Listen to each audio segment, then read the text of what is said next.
Langit sore di Sumatera Barat mulai berwarna jingga. Matahari perlahan merayap ke barat, meninggalkan sinarnya yang hangat di balik punggung Gunung Kerinci. Gunung yang menjulang tinggi itu sering disebut sebagai atap Sumatera. Warga sekitar menyebutnya dengan penuh hormat, karena di sanalah, menurut cerita turun-temurun, bersemayam para penunggu gaib yang menjaga keseimbangan alam.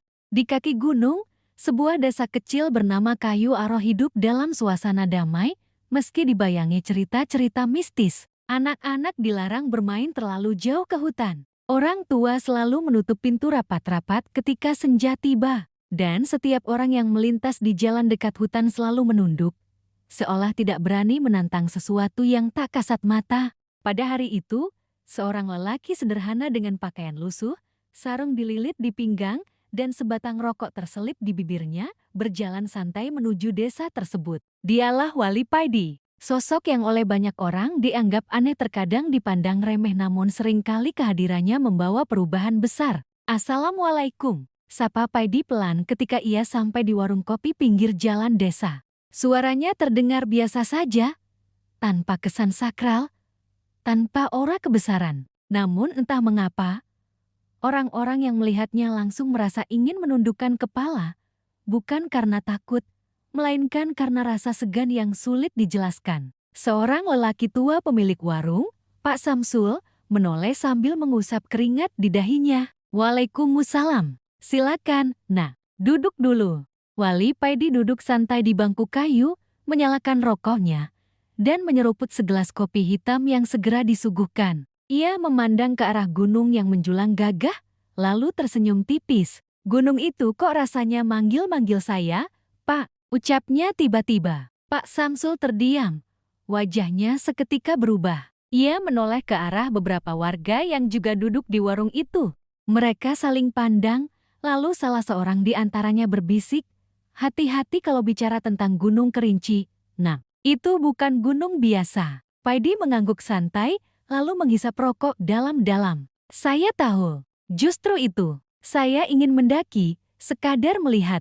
Mendengar ucapan itu, beberapa orang langsung terkejut. Ada yang menatapnya dengan wajah khawatir, ada pula yang tertawa sinis, seolah menganggap Paidi nekat. Kalau hanya mendaki sih tidak apa-apa. Banyak pendaki datang dari luar negeri. Tapi jangan coba-coba bermalam di dekat pohon besar di tengah hutan. "Pohon itu bukan sembarangan," ujar Pak Samsul lirih. Paidi menoleh, matanya berbinar penuh rasa ingin tahu. "Pohon besar? Ceritakan, Pak." Suasana warung mendadak hening. Hanya suara sendok beradu dengan gelas yang terdengar. Akhirnya, seorang nenek yang sejak tadi duduk di pojok warung, angkat bicara dengan suara serak.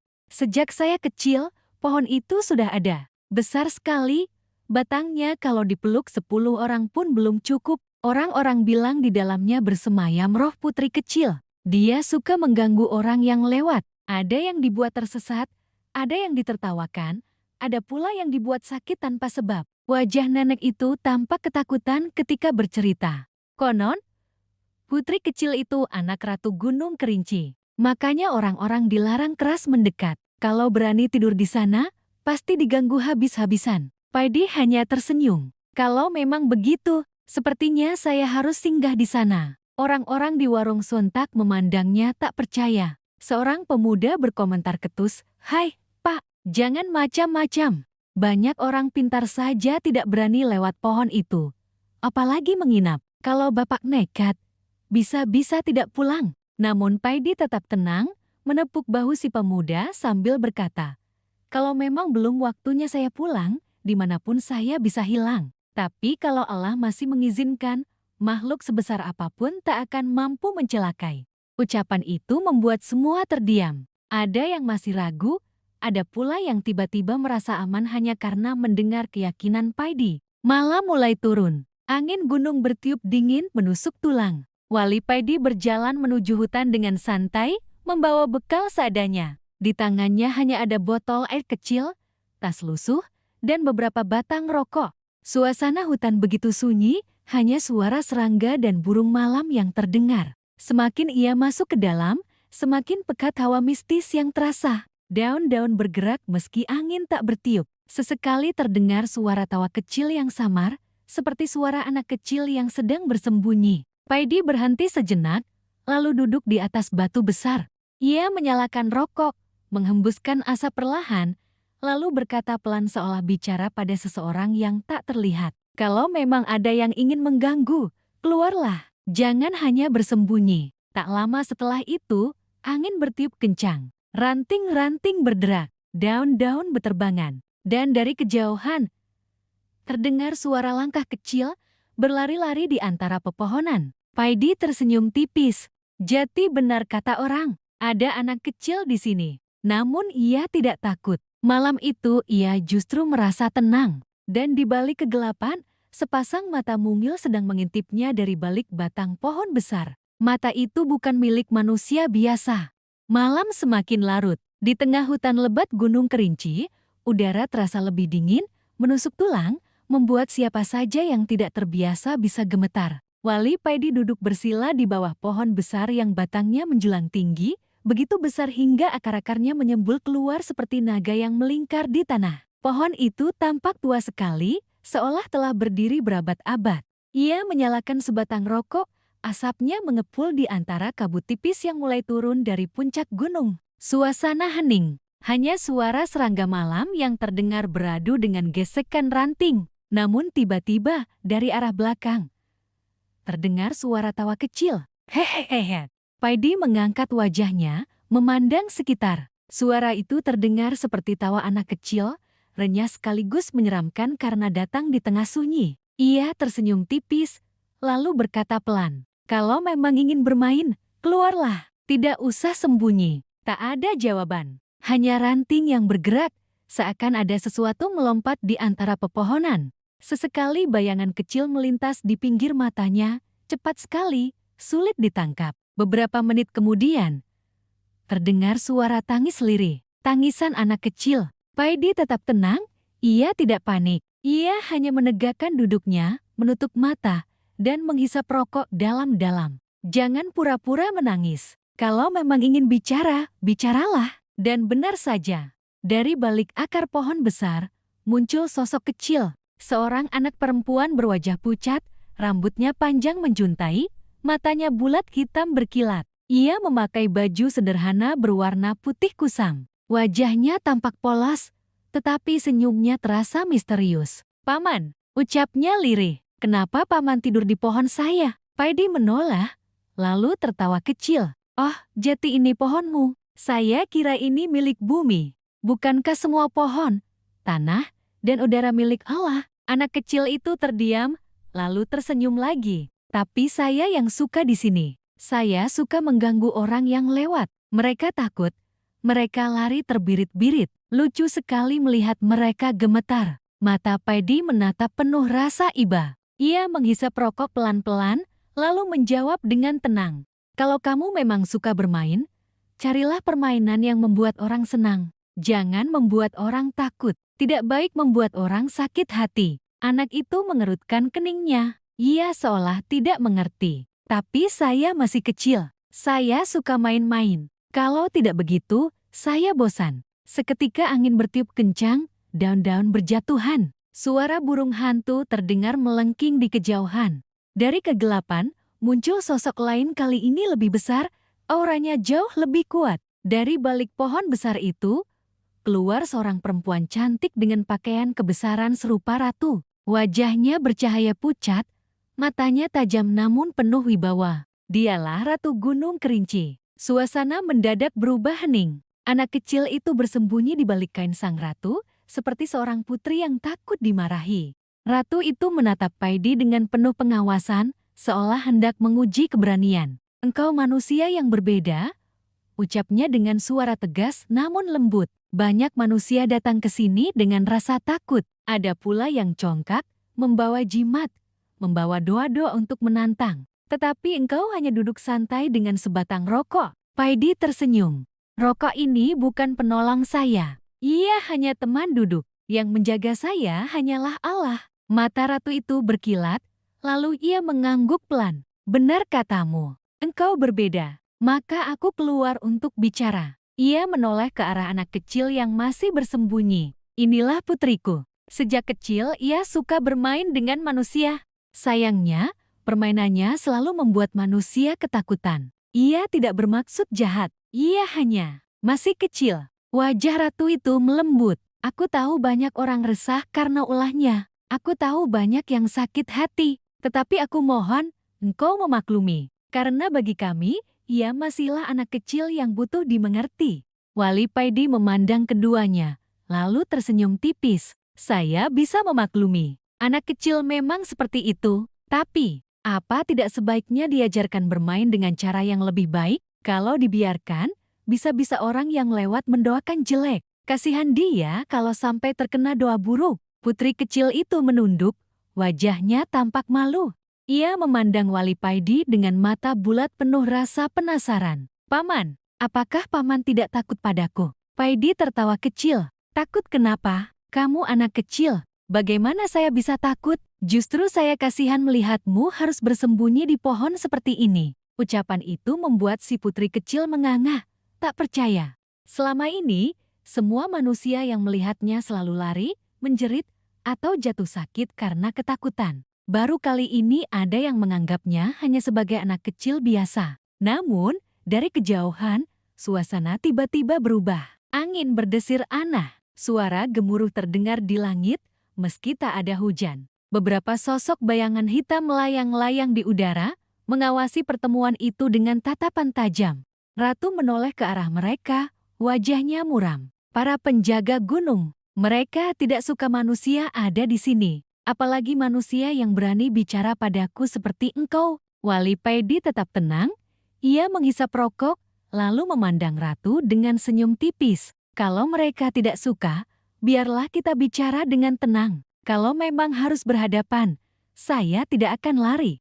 Mata sang ratu berkilat tajam. Hati-hati, manusia. Kehadiranmu di sini bisa menjadi awal badai besar. Para penjaga gunung tidak akan tinggal diam. Dan benar saja, tak lama kemudian, suara-suara aneh bergema di seluruh hutan. Pohon-pohon bergoyang hebat, tanah bergetar. Sosok-sosok gaib mulai bermunculan, memenuhi sekitar pohon besar. Pertemuan antara Wali Paidi, sang ratu, dan putri kecilnya tidak lagi menjadi sekadar pertemuan biasa. Ini adalah awal dari sebuah ujian besar. Suasana di sekitar pohon besar berubah drastis. Angin berputar-putar seperti pusaran, membuat dedaunan berjatuhan dan tanah bergetar. Sosok-sosok bayangan hitam mulai muncul satu persatu, jumlahnya semakin banyak, hingga memenuhi sekeliling Wali Paidi. Mereka bukan manusia, bukan pula hewan, melainkan makhluk-makhluk gaib dengan rupa menyeramkan.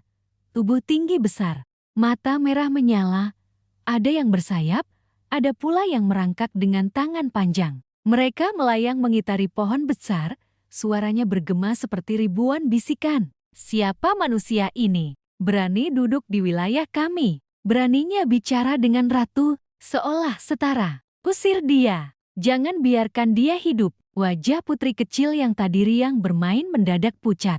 Ia bersembunyi di balik kain ibunya. Tangannya yang mungil gemetar, matanya berkaca-kaca. Ratu Gunung Kerinci berdiri tegak di depan Wali Paidi, wajahnya tegas sekaligus khawatir. Cukup, suara sang ratu menggema, membuat udara bergetar. Makhluk ini bukan manusia sembarangan. Ia datang dengan hati tenang, tanpa congkak, tanpa takut. Ia berbeda dengan yang lain.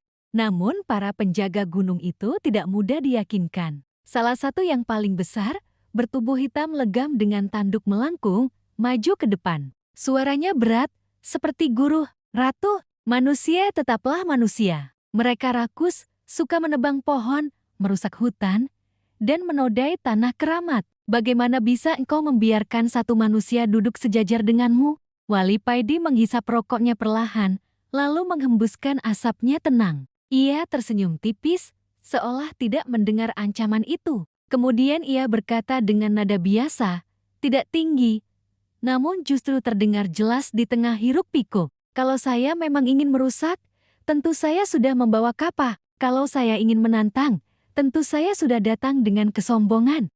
Tapi lihatlah, saya hanya datang dengan sarung lusuh, sebatang rokok, dan doa. Tidak lebih. Seketika, suasana hening sesaat. Bahkan angin pun seolah berhenti berputar. Ratu Gunung Kerinci menatap Paidi dalam-dalam.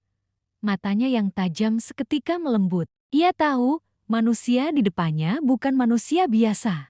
Aku memanggilmu ke sini bukan tanpa alasan, ucap sang ratu akhirnya. Aku ingin meminta sesuatu darimu. Paidi menoleh, matanya penuh rasa ingin tahu. Apa itu? Ratu menundukkan wajahnya sejenak, lalu menatap kembali dengan wibawa. Putriku ini, sejak kecil sering bermain dengan manusia, tapi caranya membuat mereka takut. Ia membuat orang tersesat, mendengar suara-suara aneh, atau bahkan jatuh sakit karena panik. Padahal ia tidak bermaksud jahat. Ia hanya terlalu polos. Aku tidak ingin orang-orang terus mendoakan buruk padanya. Ia menarik napas panjang. Aku meminta padamu, manusia yang berhati berbeda, untuk memaklumi kelakuan putriku. Jangan marahi dia, jangan benci dia. Anggaplah ia seperti anak kecil manusia yang suka usil. Bisakah engkau melakukannya? Putri kecil itu menatap Paidi dengan mata basah, seolah menunggu jawaban. Wali Paidi tersenyum hangat. Anak kecil ya tetap anak kecil. Kalau ia salah, ia diajari. Kalau dia usil, ia diperingatkan. Bukan dibenci. Saya bisa memaklumi. Tapi, Paidi berhenti sejenak, menatap pohon besar itu dengan serius. Kalau terus dibiarkan, nanti bisa jeti kebiasaan. Kamu sebagai orang tua harus mengajari, supaya ia tahu mana yang baik dan mana yang buruk. Ratu terdiam, wajahnya berubah sendu. Ia tahu ucapan itu benar. Namun sebelum ia sempat menjawab, suara gemuruh kembali terdengar. Para penjaga gunung marah mendengar percakapan itu. Tidak bisa, tidak ada manusia yang berhak menasihati ratu kami. Beraninya dia bicara seolah lebih tahu tentang mendidik putri. Hukum dia, usir dia dari gunung ini. Puluhan sosok gaib itu melayang semakin dekat, mata mereka menyala, suara mereka memekakan telinga. Putri kecil berteriak sambil menangis. Jangan sakiti paman. Dia baik. Namun para penjaga gunung tidak mendengarkan. Suara mereka berubah menjadi raungan. Tubuh mereka semakin besar dan hutan berguncang hebat. Daun-daun kering beterbangan, dahan pohon patah, dan tanah bergetar seolah gempa. Ratu Gunung Kerinci menoleh ke para penjaga dengan wajah murka. Berhenti, aku yang memutuskan.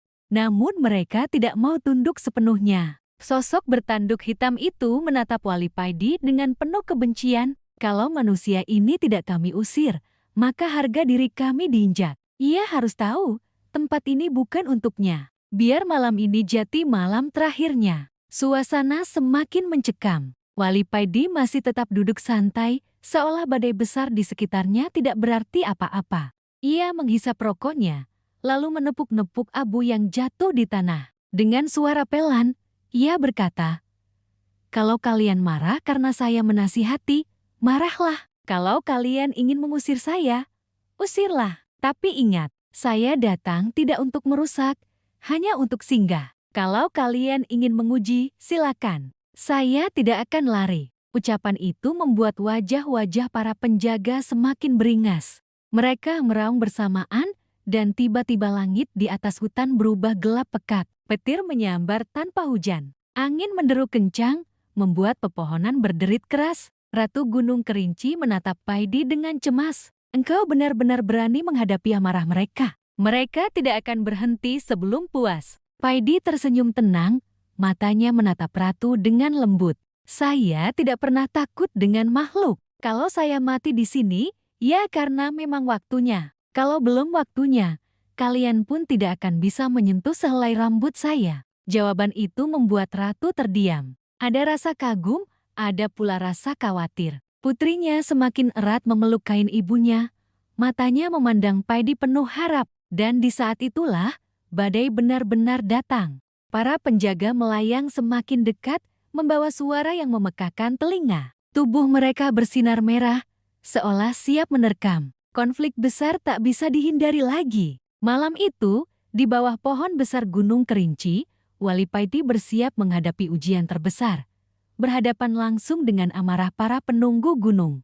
Langit di atas Gunung Kerinci semakin pekat. Awan hitam berputar, menutup cahaya bulan. Petir menyambar-nyambar meski hujan tak kunjung turun. Hutan berguncang seperti sedang diguncang amarah. Di bawah pohon besar, Wali Paidi duduk tenang, seolah badai itu tak ada artinya. Para penjaga gunung mengelilinginya, tubuh mereka menjulang, mata merah menyala. Suara raungan mereka bergema sampai jauh.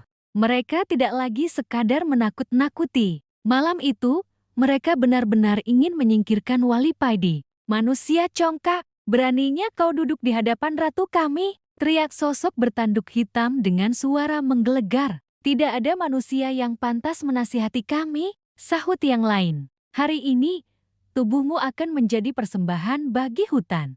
Putri kecil menjerit, tangannya meraih kain ibunya, wajahnya basah oleh air mata. "Ibu, jangan biarkan mereka sakiti paman." Ratu Gunung Kerinci berdiri anggun, namun wajahnya muram. Ia tahu, para penjaga gunung terlalu lama menyimpan amarah terhadap manusia. Mereka melihat manusia sebagai perusak hutan, penebang pohon, dan pemburu tanpa belas kasihan. Kini, kehadiran Paidi dianggap simbol kesombongan baru, meski sebenarnya ia tidak demikian. "Berhenti!" suara sang ratu menggema. "Aku yang memutuskan siapa yang boleh berada di wilayahku." Namun para penjaga tetap tak mau tunduk. Sosok bertanduk melangkah maju, menghantamkan tangannya ke tanah. Seketika bumi berguncang, retakan terbuka di sekitar pohon besar. Suara gemuruh menyeramkan terdengar, membuat siapapun yang lemah bisa jatuh pingsan karena ketakutan. Wali Paidi menghisap rokoknya pelan. Ia menepuk-nepuk abu di tanah, lalu menghela nafas panjang. "Kalian marah bukan karena saya, tapi karena manusia-manusia lain, bukan?" ucapnya tenang. "Kalian melihat manusia menebang pohon, membakar hutan, dan merusak tanah. Lalu kalian anggap semua manusia sama."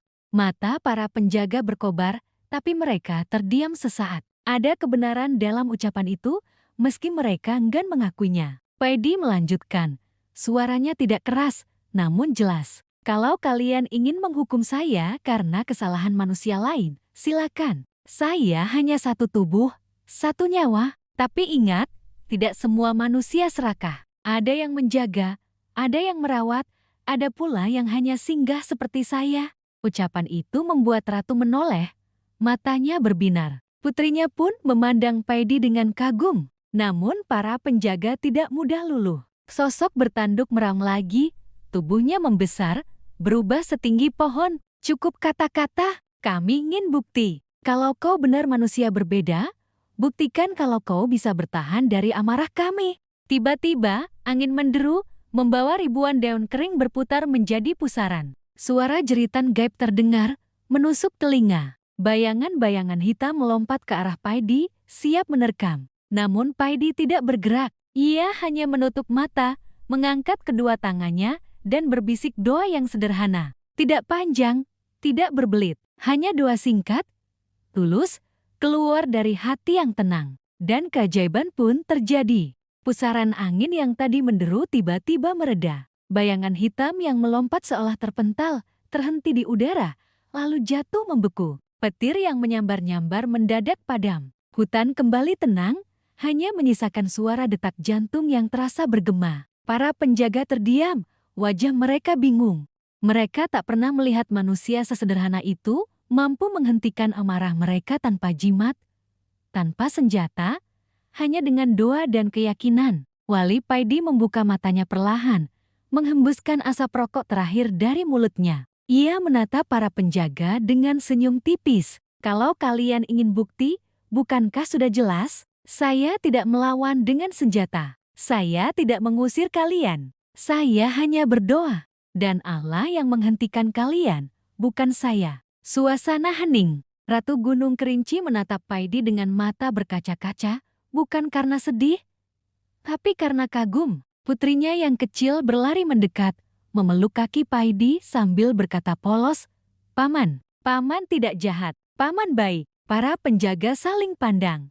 Ada yang masih ingin melawan, ada pula yang mulai ragu. Sosok bertanduk hitam meram lagi, tapi kali ini suaranya bergetar. "Mustahil, manusia sepertimu bisa bertahan tanpa senjata." Paidi tertawa kecil. "Saya tidak punya apa-apa, sarung lusuh, tubuh lemah, dan rokok sebatang. Itu saja. Kalau masih mau menyakiti, silakan. Tapi kalau sudah puas, lebih baik kita duduk bersama. Kalimat itu membuat para penjaga semakin bungkam. Sebagian perlahan mengecil, tubuh mereka kembali samar, lalu menghilang ke balik pepohonan. Hanya sosok bertanduk yang masih berdiri, matanya menyala marah. Namun tiba-tiba, Ratu melangkah maju, tangannya terangkat, suaranya tegas. Cukup, aku yang memerintah di sini. Kalau aku berkata hentikan, maka hentikan.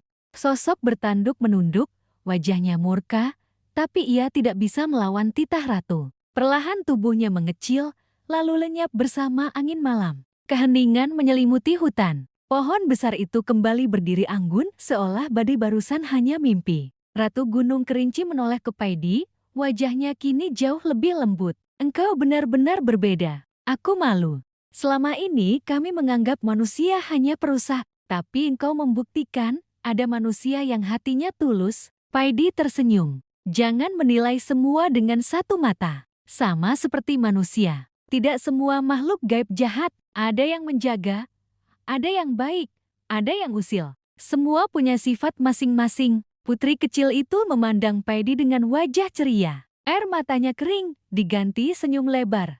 Paman, mulai sekarang aku janji tidak nakut-nakuti orang lagi. Aku mau main dengan cara baik. Paidi mengangguk, mengusap kepalanya. Bagus. Itu lebih indah. Kalau kamu bikin orang senang, doa mereka akan baik. Itu lebih bermanfaat bagimu. Ratu tersenyum, hatinya lega. Ia tahu, malam ini bukan hanya putrinya yang belajar, tetapi seluruh penghuni Gunung Kerinci mendapat pelajaran besar. Namun, meski badai sudah reda, bayangan bahwa konflik ini belum benar-benar selesai masih terasa. Para penjaga gunung mungkin tunduk untuk sementara, tapi amarah mereka terhadap manusia tidak akan hilang begitu saja. Malam itu, di bawah pohon besar, terjalin janji.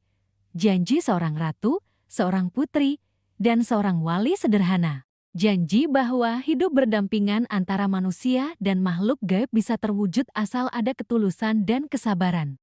Pagi hari tiba. Kabut tipis menari di sela-sela pepohonan Gunung Kerinci, menutupi lembah dan jalan setapak yang basah oleh embun. Burung-burung hutan berkicau riang, seolah menyambut datangnya hari baru setelah semalam badai amarah nyaris menghancurkan segalanya. Wali Paidi duduk bersila di atas batu besar. Sarungnya yang kusam sudah terkena embun, tapi ia tidak peduli. Di tangannya, sebatang rokok terselip, belum disulut. Matanya memandang ke arah matahari yang perlahan menampakkan diri di ufuk timur. Tak jauh darinya, Ratu Gunung Kerinci berdiri bersama putrinya. Wajah mereka tidak lagi penuh kegeraman seperti semalam. Ada kelegaan, ada rasa kagum, dan juga rasa malu. Malam itu telah membuka mata mereka tentang satu hal yang sederhana namun terlupakan, bahwa tidak semua manusia sama. Wali Paidi, ujar sang ratu dengan suara pelan, penuh hormat. Semalam aku melihat kekuatan yang bukan berasal dari sihir atau pusaka. Engkau tidak melawan dengan api, pedang, atau mantra, tapi dengan doa dan ketulusan. Itu membuat seluruh penghuni gunung ini tunduk. Paidi tersenyum kecil, menoleh sambil mengelus jenggotnya yang tipis. Ah, jangan dilebih-lebihkan, Ndu. Maksudnya, Nyi Ratu, saya ini hanya orang kampung yang tidak punya apa-apa. Kalau bukan karena Allah, mana mungkin saya bisa berbuat sesuatu? Ratu menundukkan kepalanya, menyembunyikan rasa hormat yang mendalam. Putrinya berlari kecil menghampiri Paidi, menarik ujung sarungnya. Paman, tadi malam aku janji, aku mau berhenti nakut-nakutin orang. Tapi, apa manusia juga mau berhenti menebang pohon dan merusak hutan? Pertanyaan polos itu membuat suasana hening sejenak. Angin pagi berhembus lembut, membawa aroma tanah basah. Paidi menatap anak kecil itu dengan senyum hangat. Itu memang sulit, Nak. Manusia punya banyak sifat. Ada yang serakah, ada yang bodoh, ada juga yang bijak. Tidak semuanya bisa berubah sekaligus. Tapi kalau kamu mulai dari dirimu sendiri, lalu Ratu juga ikut menjaga dengan cara yang baik, lama-lama manusia akan belajar. Sedikit demi sedikit, bukan sekaligus. Putri kecil itu manggut-manggut, meski matanya masih bingung. Jadi, aku harus sabar.